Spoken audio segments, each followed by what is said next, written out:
함께 기도하고 금요 집회를 시작하겠습니다. 이 시간도 우리 함께 살아서 역사하시면서 우리의 모든 사건들을 주관하시고 우리의 삶을 이끌어 하신 하나님 찬양합니다. 우리의 삶의 주변에는 우리가 이해할 수 없는 수많은 일들이 벌어지지만 분명한 것은 그 안에 하나님의 놀라우신 뜻이 있다는 사실입니다.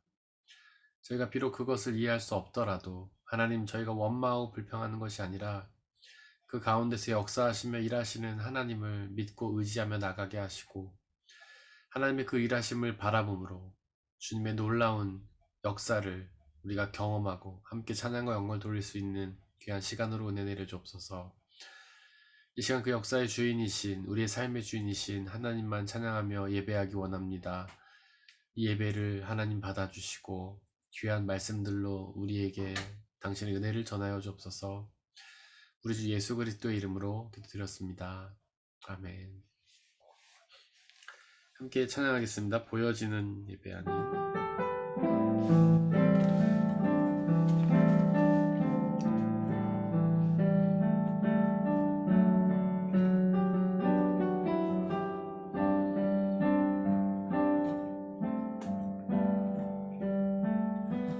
보여지는 예배 아닌 마음으로 드리는 예배, 노래하는 찬양보다 삶으로 고백되는 예배,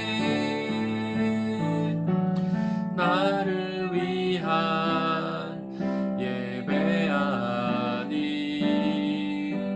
주님 뜻을 향한 예배, 내 맘과 정성 다하여서 주 앞에 드려지는 예배,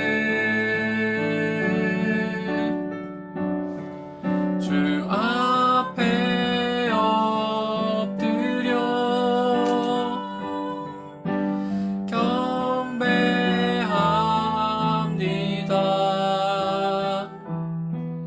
온전한 예배, 내 맘의 예배, 내 모든 것 받기 합당하신 분, 주 앞에 엎드려 예배합니다.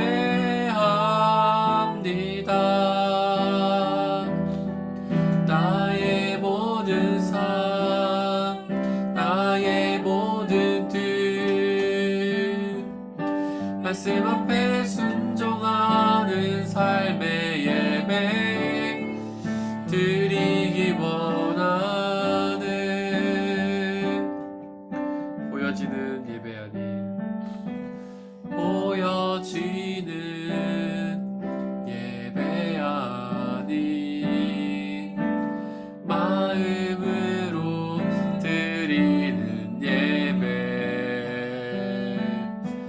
노래하는 찬양보다 삶으로 고백되는 예배, 나를 위한 예배 아닌 주님 뜻을 향한 예배, 내 맘과 정성 다하여서 주 앞에 드려지는 예배, 주 앞에 엎드려 경배합니다.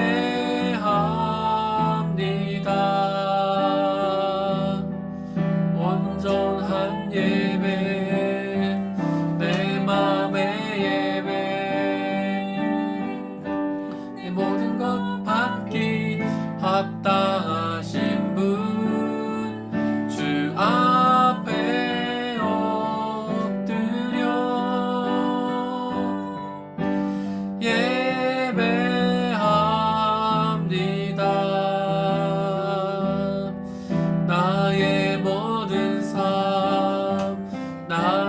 모든 뜻 말씀 앞에 순종하는 삶의 예배 드리기 원하네. 보여지는 예배 아닌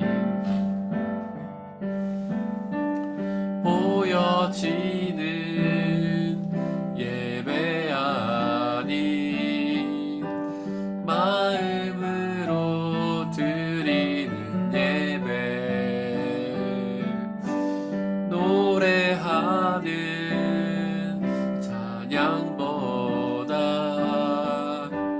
삶으로 고백되는 예배 나를 위한 예배 아닌 주님 뜻을 향한 예배 내 맘과 정성 다하여서 주 앞에 드려지는 예배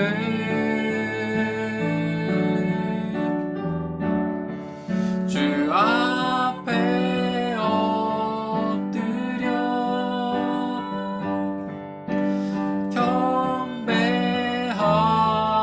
경배합니다. 온전한 예배 내 맘의 예배 내 모든 것 받기 합당하신 분 주 앞에 엎드려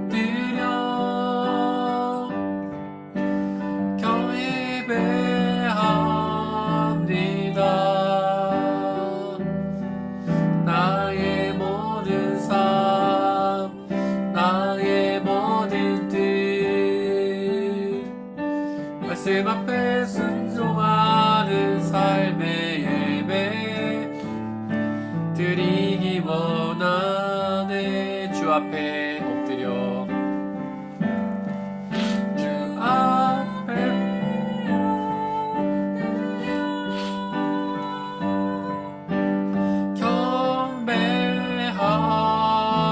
경배합니다. 온전한 예배 내 맘의 예배 내 모든 것 받기 합당하신 분 주 앞에 엎드려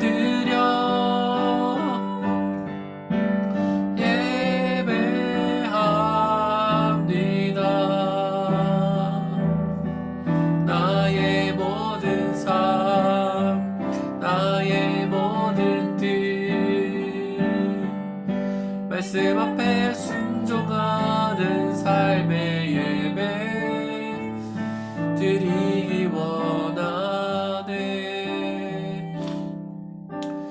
이 예배를 위해서 함께 기도하길 원합니다. 이 예배가 그저 보여지는 예배가 아니라 하나님 앞에 온전히 드려진 예배가 되기 원한다고. 또한 이 예배가 나를 위해 드려진 예배가 아니라 온전히 하나님을 높이기 위해 드려진 예배가 되길 원한다고. 또한 이 예배가 그저 입술의 고백의 예배가 아니라 우리의 삶으로 순종함으로 드려진 예배가 되게 달라고. 이 시간 함께 이 예배를 위해 기도하겠습니다. 아버지 하나님 예배 가운데 함께하여 주시고 역사해 주옵소서. 이 예배가 온전한 예배가 되기를 원합니다. 이 예배 가운데 하나님 우리가 하나님을 온전히 높여드리기 원합니다. 이 예배가 그저 보여지는 가식적인 허례허식의 예배가 아니라 진정으로 하나님을 높여드리는 귀한 진실한 예배가 되게 하여 주옵소서. 이 예배가 그저 하나님 입술의 고백의 예배가 아니라 우리의 삶으로 온전히 드려지는 예배가 되게 하여 주옵소서. 하나님 이 예배가 내가 주인공이 아니라 하나님이 주인공 되는 예배가 되게 아버지 역사하여 주옵소서. 우리는 늘 자신을 중심으로 살아갑니다. 나 중심적으로 살아갑니다. 나를 높이고 나를 내세우기 위해 살아갑니다. 그것을 위해 하나님도 이용하고 이 예배도 이용합니다. 그러나 하나님 용서하여 주시고 우리가 온전히 하나님을 바라보고 의지하며 나갈 수 있는 귀한 예배가 될 수 있도록 하나님만 예배하며 나갈 수 있는 예배가 되게 아버지 역사하여 주시고 우리의 모습은 철저히 가려주시고 우리가 온전히 주님만을 예배하는 예배가 될 수 있도록 아버지 하나님 역사하여 주시고 인도하여 주시옵소서. 주님 인도하여 주시기 원합니다. 성령 하나님이 붙잡아 주시고 우리가 하나님께 집중하며 높여드린 예배가 되게 하시고 하나님의 말씀만이 온전히 선포되는 귀한 예배가 될 수 있도록 아버지 하나님 은혜 내려주시고 역사하여 주시옵소서. 그 어떤 것도 예배를 방해하지 않고 하나님 앞에 온전한 예배가 드려질 수 있도록 성령 하나님 역사하여 주시고 인도하여 주시고 붙잡아 주옵소서. 우리가 마음과 뜻과 정성을 모아 예배하게 하시고 하나님만 높여드리는 귀한 예배가 될 수 있도록 아버지 하나님 역사하여 주시고 은혜 내려 주시옵소서.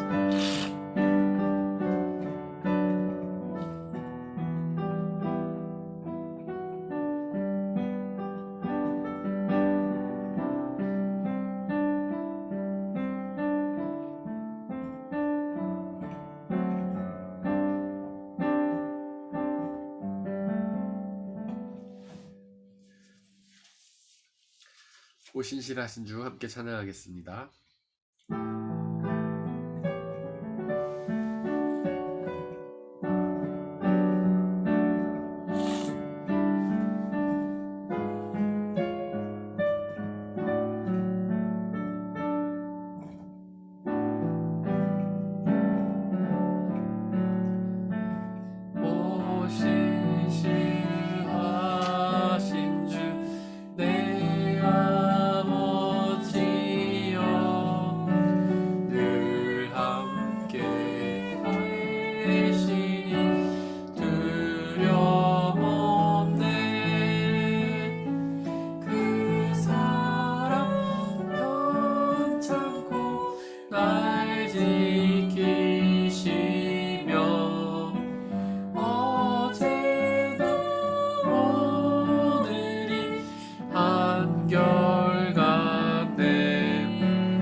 인도하네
신실하신 주 날마다 자비를 베푸시며 일용할 모든 것 내려주시니 오 신실하신 주 나의 구주 봄철과 들음 봄철과 또 여름 가을과 겨울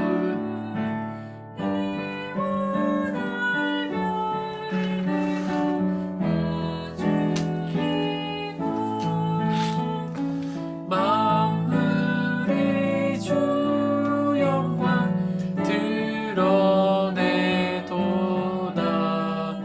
신실한 주 사랑 나타내네 오 신실하신 주 오 신실하신 주 날마다 자비를 베푸시며 일용할 모든 것 내려주시니 오 신실하신 주 나의 구주 내 죄를 사하여 내 죄를 사하여 안위하시고 주 친히 오셔서 인도하네 오늘의 힘되고 내일의 소망 한복을 내리시네 오 신실하신 주 오 신실하신 주 날마다 자비를 베푸시며 일용할 모든 것 내려주시니 오 신실하신 주 나의 구주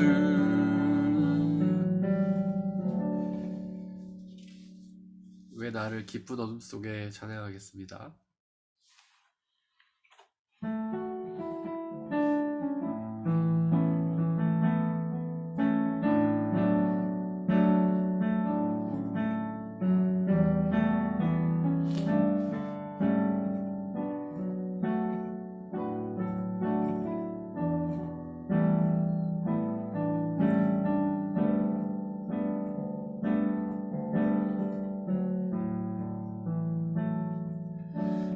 나를 깊은 어둠 속에 홀로 두시는지 어두운 밤은 왜 그리 길었는지 나를 고독하게 나를 낮아지게 세상 어디도 기댈 곳이 없게 하셨네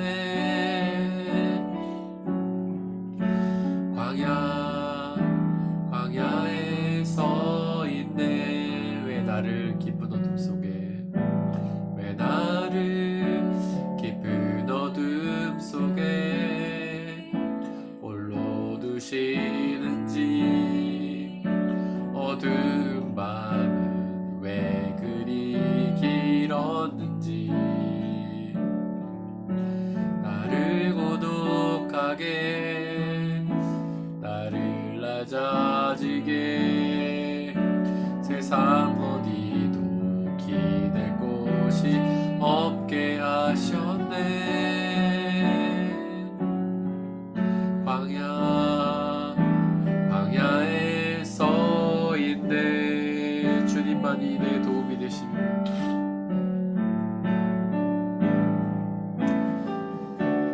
주님만 내 도움이 되시고 주님만 내 빛이 되시는 주님만 내 친구 되시는 광야 주님 손 놓고는 단 하루도 살 수 없는 곳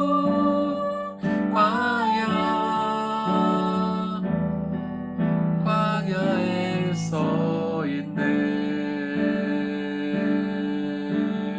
왜 나를 깊은 어둠 속에 왜 나를 깊은 어둠 속에 홀로 두시는지 어두운 밤은 왜 그리 길었는지 나를 고독하게 나를 낮아지게 세상 어디도 기댈 곳이 없게 하셨네.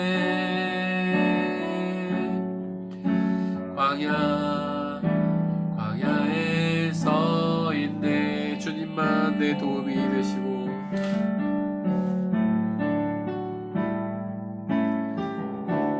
주님만 내 도움이 되시고 주님만 내 빛이 되시는 주님만 내 친구 되시는 광야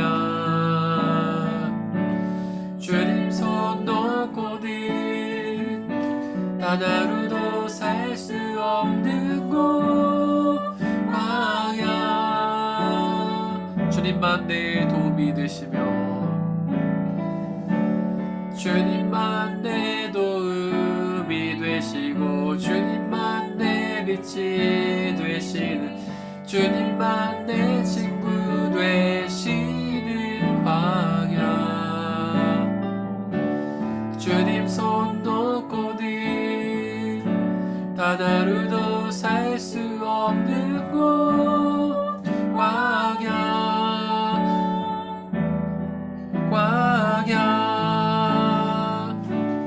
주께서 나를 사용하시려 정결케 하시려 나를 택하여 보내신 그곳 광야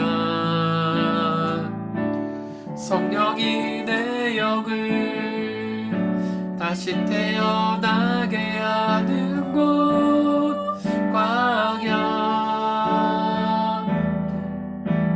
광야에 서 있네.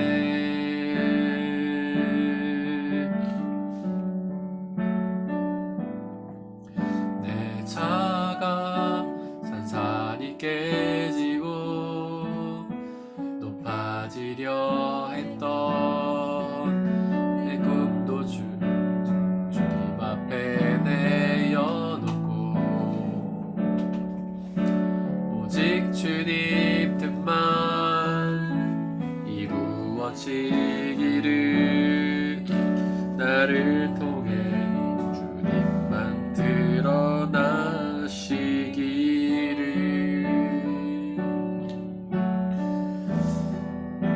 광야를 지나며 주님만 내 도움이 되시고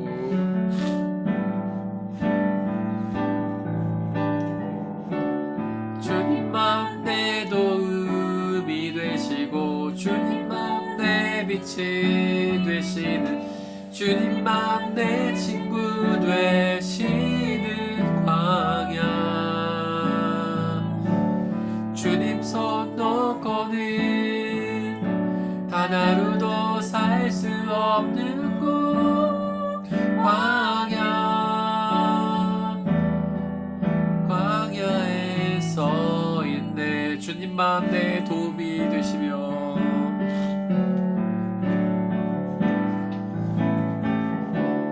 주님만 내 도움이 되시고 주님만 내 빛이 되시는 주님만 내 친구 되시는 광야 주님 손 놓고는 살 수 없는 곳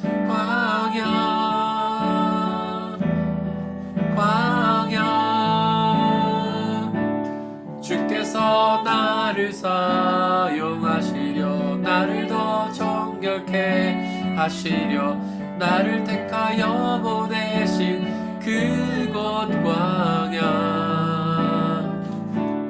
성령이 내 영을 다시 태어나게 하는 곳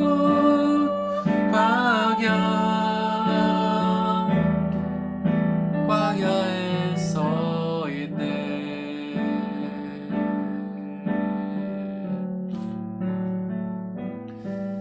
내 자가 산산이 깨지고 높아지려 했던 내 꿈도 주님 앞에 내어놓고 오직 주님 뜻만 이루어지기를 나를 통해 주님만 드러나시기를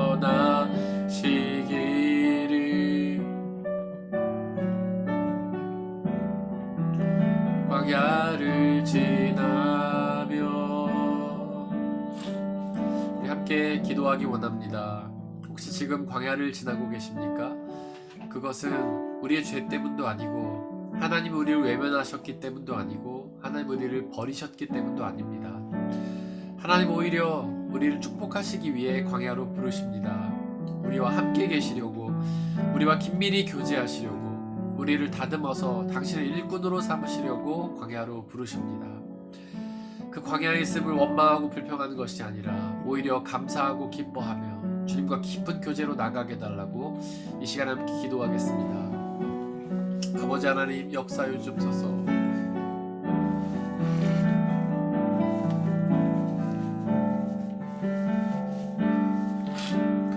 아버지 하나님 우리가 지금 광야를 지나고 있습니다. 하나님 외롭고 힘든 시절을 보내고 있습니다. 여러 가지 일들이 고난 가운데 있습니다.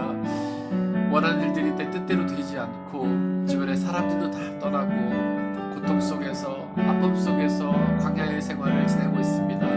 우리가 필요로 하는 것 원하는 것은 아무것도 없습니다. 우리를 괴롭히고 죽이려 하고 하는 맹수와 독충만이 가득합니다. 아버지 이런 광야 속에서 우리는 낙심하고 절망합니다. 외롭습니다. 그러나 하나님 광야는 우리를 향한 하나님의 저주도 아니요 책망도 아니고 오히려 축복임을 고백합니다. 그 광야의 고독함 속에서 우리와 깊이 교제하시며 우리와 함께 계시며 우리에게 놀라운 축복을 주시기 위해 우리에게 광야 생활을 주시는 것을 믿음으로 고백합니다. 그 광야를 통하여 우리를 훈련하시고 단련시키소서 당신의 기뻐하시는 종으로 삼으시기 위해 우리를 광야로 초대하신 줄을 믿습니다. 아버지여 그 광야를 기뻐하고 감사하며 주 앞에 담대히 나가게 하시고 그것을 피하며 하나님 두려워하는 것이 아니라 오히려 기쁨과 감사로 그 광야로 나갈 수 있도록 아버지 역사하여 주시옵소서.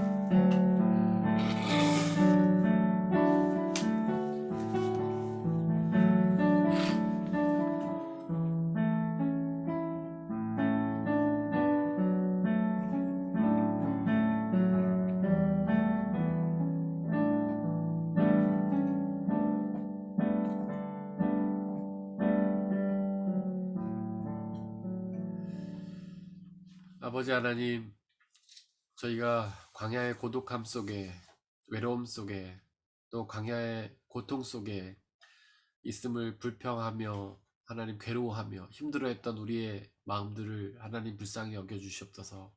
광야는 우리를 책망하시는 하나님 책망도 아니오 우리를 힘들게 하시려는 하나님의 저주도 아니오 우리를 사랑하셔서 우리에게 은혜를 베푸시는 하나님의 축복임을 우리가 기억하고 감사하게 하여 주옵소서. 그렇게 아무도 없는 외로움 속에서 하나님과의 깊은 교제를 나누게 하시고 주님 주신 놀라운 은혜를 흠뻑 받아 누리게 하여 주옵소서. 또한 우리에게 하나님이 아니면 살 수 없다는 그런 마음을 품게 하시고 어린아이와 같이 하나님만 의지하며 나가게 하시고 세상에서 우리가 의지했던 모든 것들을 내려놓고 오직 하나님과의 깊은 교제를 나누는 귀한 시간이 되게 하여 주옵소서. 또한 이 광야를 통하여 우리를 단련하시고 훈련시켜서 당신의 귀한 일꾼으로 만들어주시고 당신의 사명을 감당하며 당신의 기쁨 내는 놀라운 사명자로서의 삶을 살아갈 수 있도록 우리를 붙잡아 주옵소서. 하나님 그 가운데 우리의 불기둥이 되어주시고 구름기둥이 되어주시고 우리가 만나와 매출하게 허락하여 주셔서 주님 한 분만으로 만족하는 그런 광야의 삶을 살아갈 수 있도록 역사해 주옵소서. 우리 주 예수 그리스도의 이름으로 기도드렸습니다. 아멘. 이제 함께 말씀을 나누려고 합니다. 여러분들 제가 지금 뭐 감기가 걸린 것도 아니고 몸이 아픈 것도 아니고요. 그 비염이 좀 있습니다. 봄이 되면 꽃가루가 나는 비염이 있는데, 너무 신기한 거는 예배 전은 제가 멀쩡했는데 이제 예배를 드리려고 하니까 좀 코가 이러네요. 여러분들의 중보가 필요합니다. 저희가 계속해서 욥기 38장 8절 이하의 말씀을 나누고 있습니다. 욥기 38장은 하나님이 욥에게 답변하시는 말씀이죠. 욥이 고난 속에서, 광야 속에서 불평하는 이제 장면이 계속 나오는데, 하나님 왜 자기를 고난을 주셨는가 이렇게 질문하죠. 자기는 계속해서 하나님 앞에 의로운 삶, 흠없는 삶을 살았죠. 날마다 회개하면서 하나님께 예배를 드리면서 그렇게 삶을 살았는데, 그는 결국 하나님의 축복을 받았다기보다는 이제 고난을 당하면서 모든 걸 잃었죠. 자신의 재산도 잃고 가족도 잃고 친구도 잃고. 그러면서 그의 마음속에는 그런 마음이 있었습니다. 하나님이 왜 고난을 주시는가? 이 고난의 이유가 무엇인가? 그러면서 그것도 불평하기 시작했죠. 하나님 왜 나에게 생명을 주셔서 이렇게 힘들게 하시는가? 차라리 태어나지 않게 하셨더라면 훨씬 나았을 텐데 왜 태어나서 이런 고난을 당하게 하시는지 그렇게 욥이 불평을 합니다. 물론 그 세 친구들, 욥의 친구들은 욥에게 너의 고난은 죄 때문이니까 얼른 죄를 회개해라 그렇게 얘기를 했어요. 근데 그거는 잘못된 이야기죠. 그것은 세상 사람들의 가치관이에요. 권선징악, 인과응보적인 사고죠. 그러나 성경적인 사고는 그게 아닙니다. 성경은 우리가 죄를 지었다고 해서 벌을 받는 게 아니에요. 우리가 혹 선을 행했다고 해서 칭찬을 받는 것도 아닙니다. 성경적인 개념은요, 우리가 죄를 지었음에도 불구하고 예수님을 믿으면 그 모든 죄를 용서받고 하나님 앞에 상을 받는다는 것이 바로 복음의 가르침이죠. 욥은 그것을 철저하게 믿었어요. 바로 그 믿음이 우리에게도 있어야 합니다. 사실 우리도 되게 많이 흔들려요. 새 친구처럼 우리가 어려운 일을 당하면, 광야에 들어가게 되면, 고난 가운데 들어가게 되면 우리의 모습을 돌아보면서 내가 무슨 죄를 졌지? 내가 하나님 앞에 주일 성수를 하지 않았나? 헌금을 하지 않았나? 봉사를 하지 않았나? 그래서 우리의 죄를 돌이켜보죠. 그러나 성경이 가르치는 건 그게 아닙니다. 우리가 죄를 회개했다면 우리의 죄를 다 용서해 주시는 거예요. 여러분들, 예수님의 십자가의 죽으심과 부활을 우리가 유일회적 사건이라고 합니다. 유일회적 사건.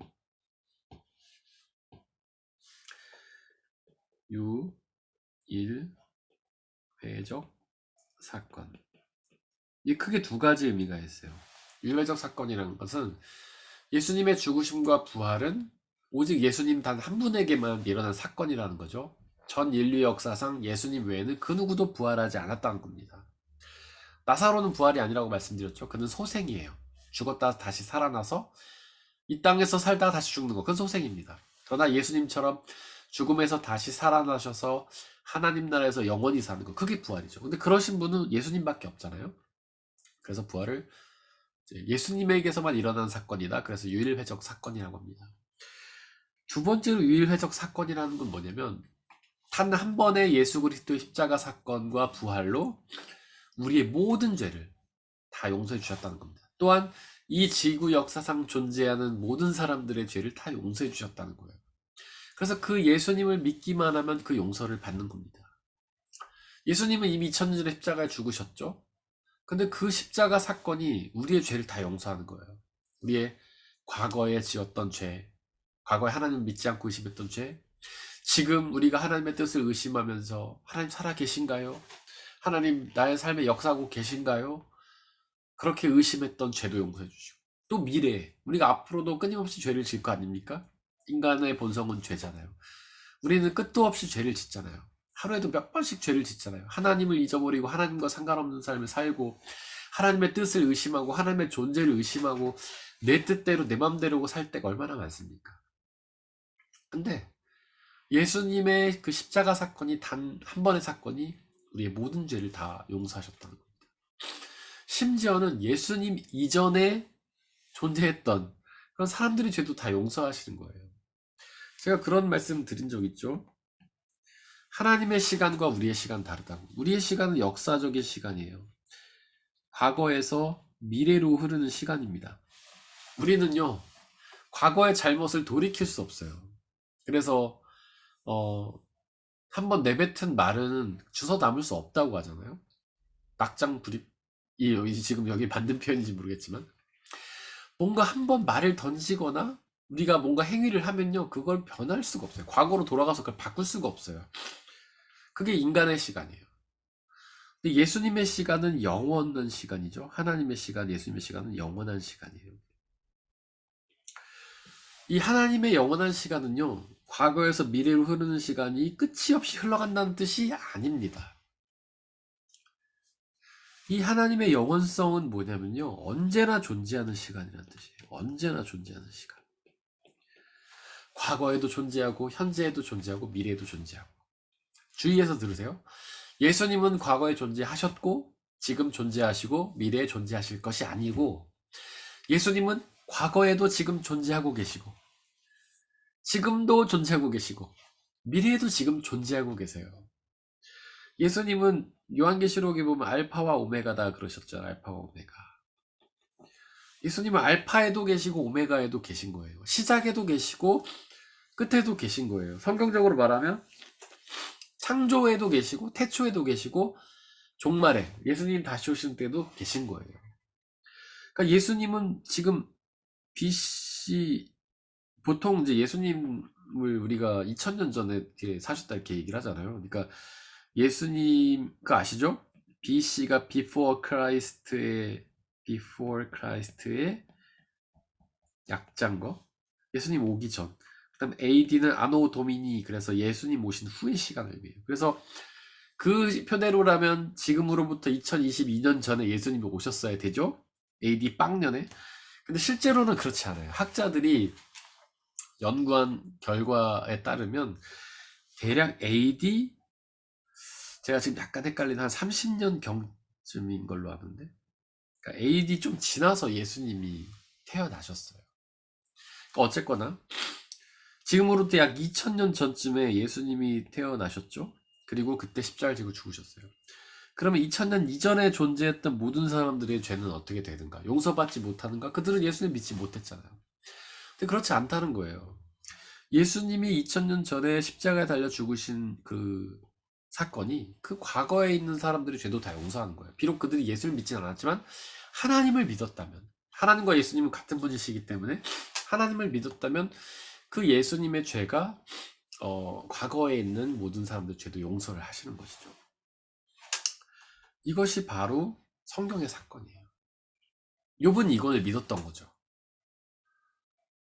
그러니까 예수님을 몰랐죠. 욥은 당연히 몰랐죠. 하지만 구약에서 하나님께서 너네가 희생의 제사를 드리면 너네 죄를 용서해 주겠다는 것을 굳게 믿은 겁니다. 욥이. 그래서 그는 비록 그가 죄를 지었죠. 그러나 회개를 했기 때문에 그가 죄 용서 받았음을 그는 믿었던 겁니다. 그래서 그의 고난이 죄 때문이라고 비난하는 수많은 친구들에게 맞서서 욥은 싸우죠. 나는 이 고난은 죄 때문이 아니다. 왜냐하면 나는 회개를 했기 때문에 나의 죄를 다 용서받았기 때문에 나의 고난은 죄 때문이 아니라고 그 친구들하고 얘기를 해요. 바로 이 확신이 우리에게도 있어야 합니다. 우린 너무 쉽게 흔들려요. 뭐 문제가 좀 생기면 내가 무슨 잘못해서 그러지? 하나님한테 죄를 졌나? 예배를 빼먹었나? 헌금을 안 드렸나? 봉사가 좀 부족했나? 하나님께 순종하는 삶을 살지 못했나? 그러면서 끊임없이 우리 죄를 돌아보죠. 근데 그거는 복음을 믿는 태도가 아니에요. 복음을 믿는다는 것은요, 예수 그리스도께서 십자가 위에서 죽으셔서 우리 죄를 용서하셨다는 것을 확실하게 믿는 거예요. 그 어떤 어려움을 당해도, 그 어떤 사탄의 공격에도 절대로 흔들리지 않고 내가 모든 죄를 용서받았음을 확실히 믿는 게, 그게 우리의 신앙이죠. 바로 욥처럼.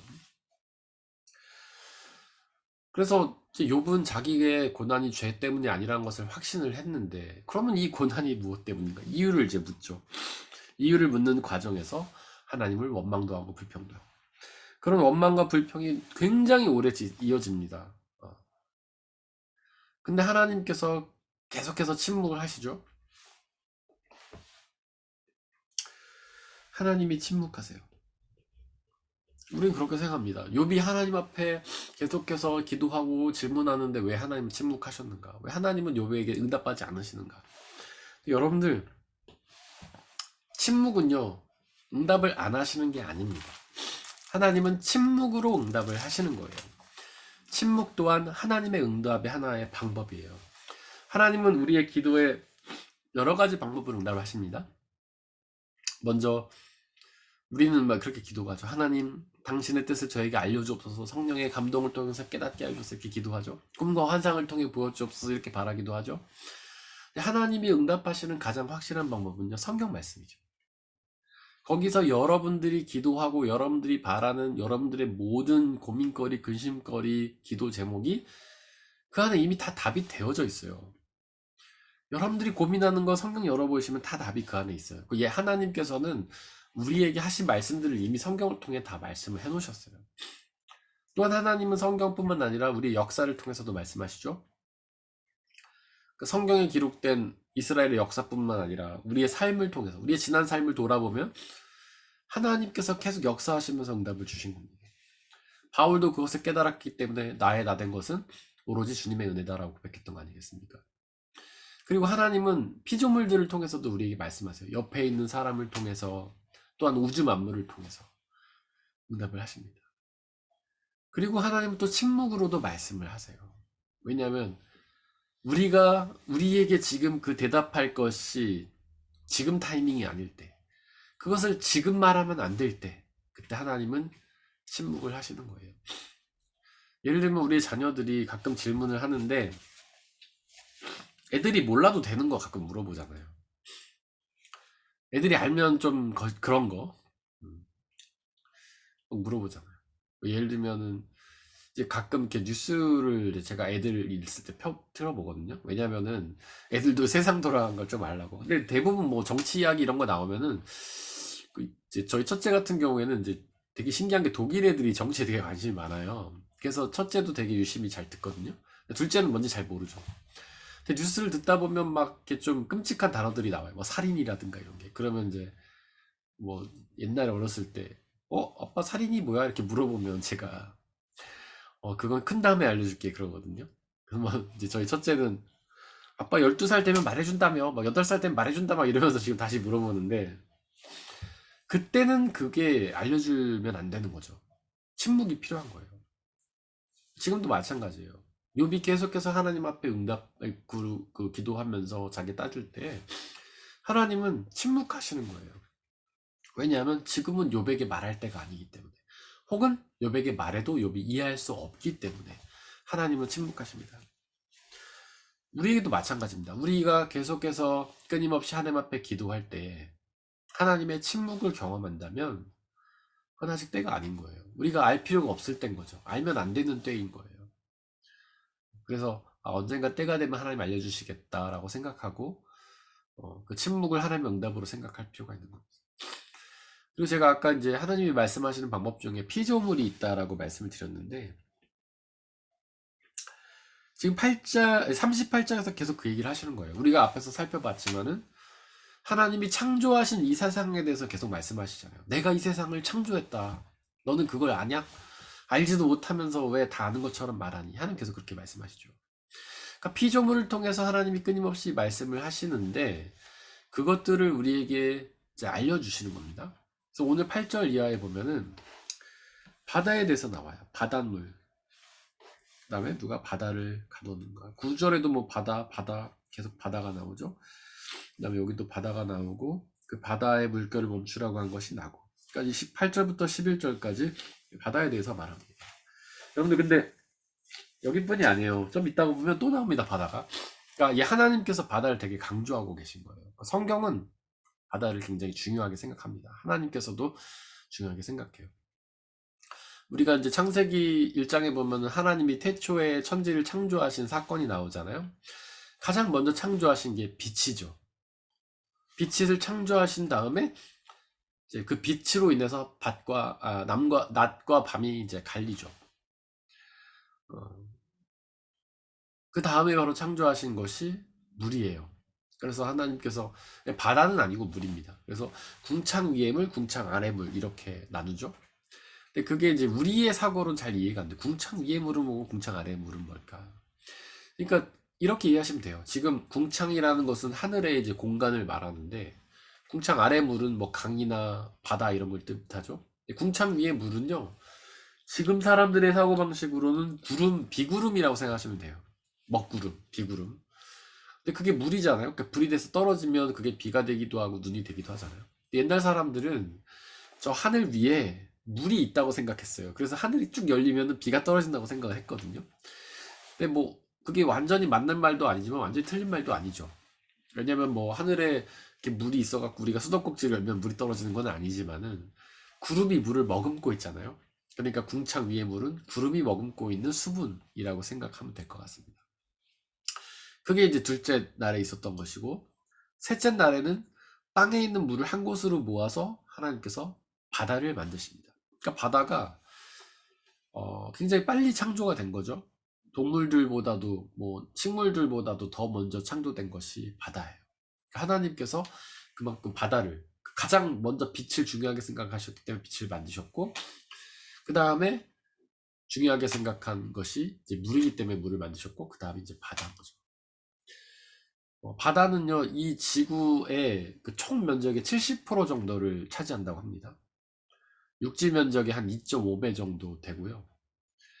그게 넓은 만큼 생명체도 많이 산다고 해요. 이 육지에 살고 있는 생명체보다 훨씬 더 많이 살고 있어요.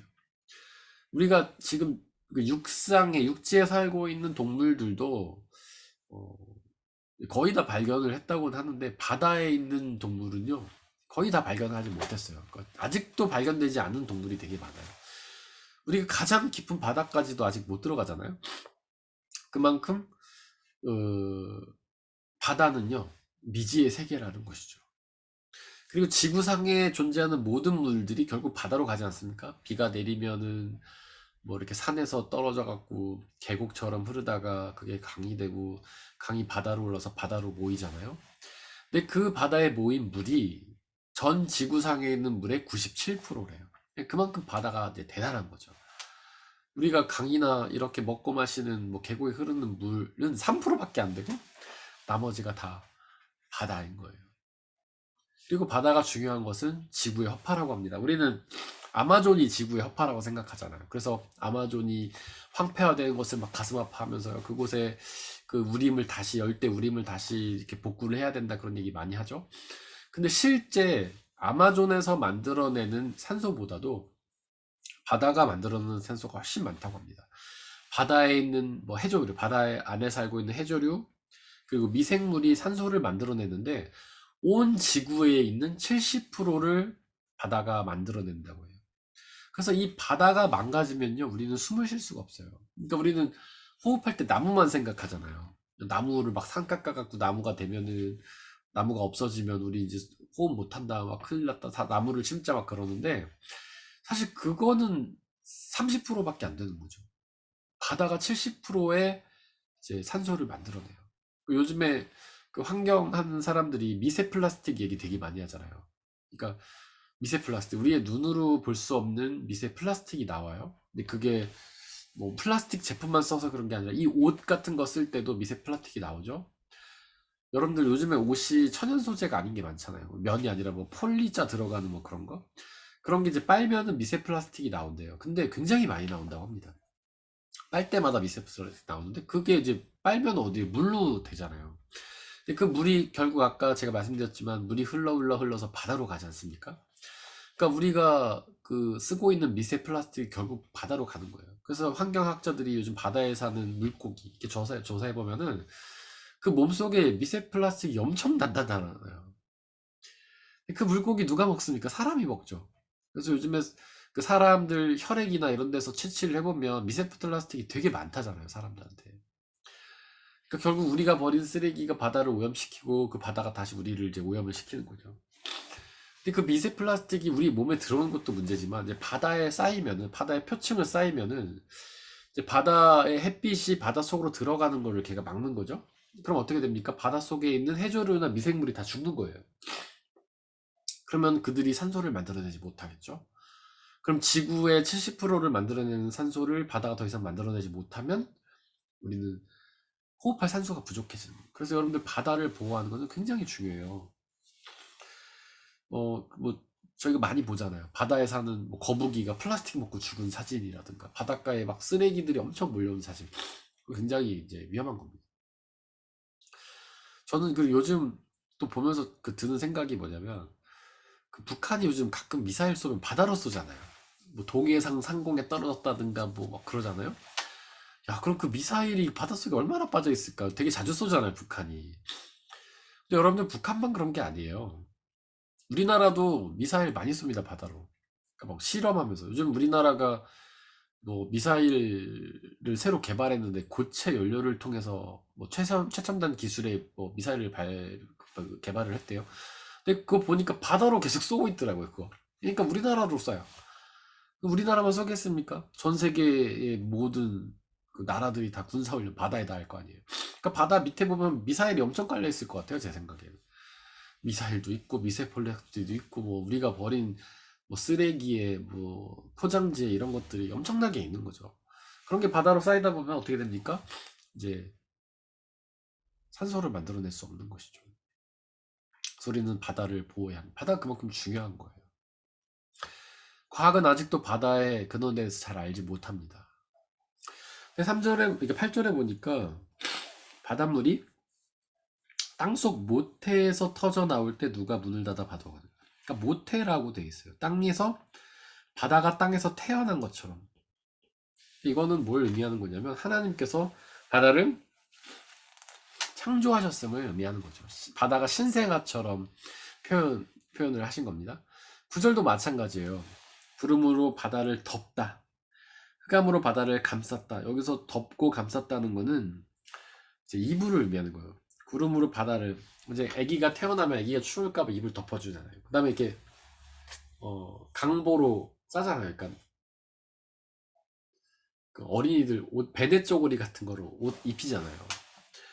그렇게 표현을 한 거예요. 바다를 신생아처럼 하나님 만드셨어요. 근데 그 바다를 이제 그 강보 같은 거로 베네 쪼고리 같은 걸로 싸가지고 이불 덮어서 누인 그 모습을 의미하는 거예요. 바다를 하나님이 창조하셨다는 거예요. 이 위대한 바다, 온 지구의 물의 70%, 그러니까 면적의 70%를 참여하고 모든 물의 97%를 차지하고 지구의 70%의 산소를 만들어내는 이 바다를 하나님이 창조하셨다라는 것을 지금 이야기하는 겁니다. 그리고 10절에 보니까 바다가 넘지 못하게 금을 그어놨다. 바다의 경계를 정했다는 거예요. 그 다음 바다를 가두고 무장 지는 것이 바로 나다. 지금 땅이 있고 바다가 있고 그렇게 구성된 게 하나님의 역사라는 겁니다. 우리가 여호와라는 말을 하잖아요. 여호와가 무슨 뜻이라고 그랬죠? 나는 나다. 모든 것을 규정하는 분이다 라는 게 여호와라는 뜻이래요. 하나님은 모든 것을 규정한 분이에요. 하나님이 바다를 창조하셨고 그 바다와 육지의 경계를 만드셨고 지금 지구의 모습을 만드셨고 뭐 지금 지구의 유럽의 모습, 아시아의 모습, 아메리카 대륙의 모습을 하나님께서 다 규정하신 거죠. 전능하신 창조주 하나님께서 그렇게 규정하신 것이다. 하나님이 이 바다보다도 위대하다. 그러니까 이 바다, 우리가 두렵게 여기는 이 바다보다도 하나님이 위대하다. 전능하신 하나님이라는 거죠. 우리가 아직 그 바닷속에 뭐가 있는지, 물고기가 얼마나 들어있는지 알지도 못하는 그 바다를 하나님 창조하셨다. 하나님은 더 위대하시다. 우리의 삶도 바다 같지 않습니까? 정말 알 수 없이 뭔가 빠져들 때도 있고 그것이 어떻게 흘러가는지 알 수 없을 때도 있지만 하나님께서는 이 바다를 규정하신 것처럼 우리의 삶도 규정해 가시는 거예요. 우리가 만나는 모든 사건들, 우리가 당하는 모든 일을 하나님 규정해 가시는 것입니다. 그 하나님, 바다를 창조하신 하나님이 우리의 삶도 규정하시고 우리의 삶을 이끌어 가신다는 것을 고백하고 우리의 삶이 어떻게 흘러가든 그 하나님을 고백하며 찬양하며 예배하는 우리가 되었으면 좋겠습니다. 시간 함께 찬양하겠습니다.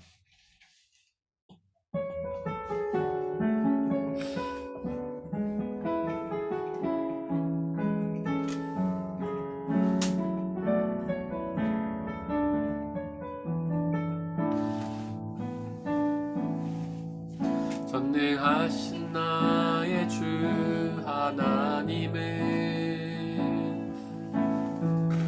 능치 못하신 일이 없네. 우리의 모든 간구도 우리의 모든 생각도 우리의 모든 꿈과 모든 소망도 신실하신 나의 주 하나님은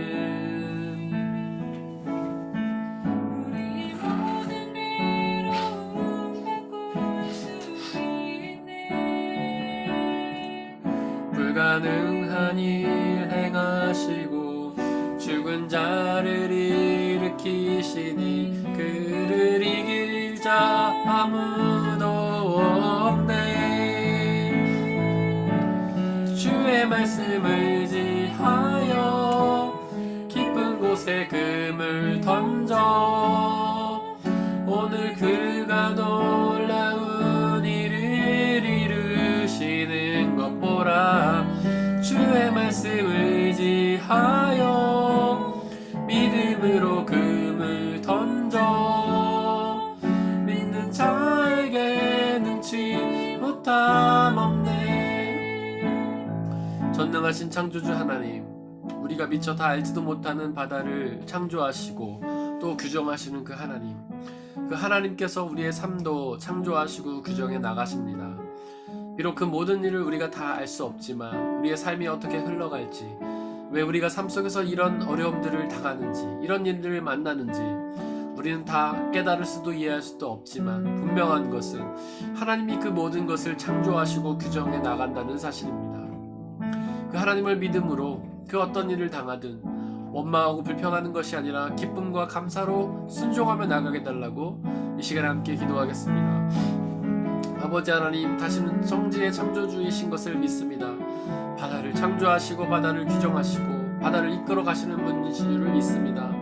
그 바다, 우리가 다 미처 알지도 못하는 그 바다, 그 속에 무엇이 있는지, 어떤 생물체가 사는지 알 수도 없는 그 바다를 하나님이 창조하시고 규정하신 것처럼 우리의 삶도 하나님이 창조하고 규정하신 줄을 믿습니다.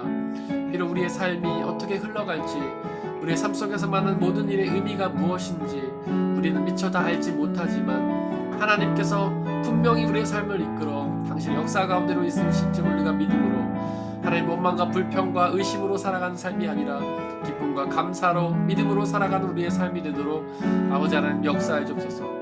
지금 너무나 크고 어려운 고난을 당할지라도 그 하나님을 기억하고 의지하며 창조하시고 규정하시는 그 하나님을 믿고 의지하며 날마다 평안함과 감사 속에 기쁨 속에 살아가는 우리가 될 수 있도록 아버지 역사해 주옵소서. 그 모든 상황 속에서 하나님 우리의 힘이 되어주시고 하나님만 의지하며 그 모든 일들을 이겨나갈 수 있는 우리가 되게 아버지 하나님 역사해 주시고 은혜 내려 주시옵소서.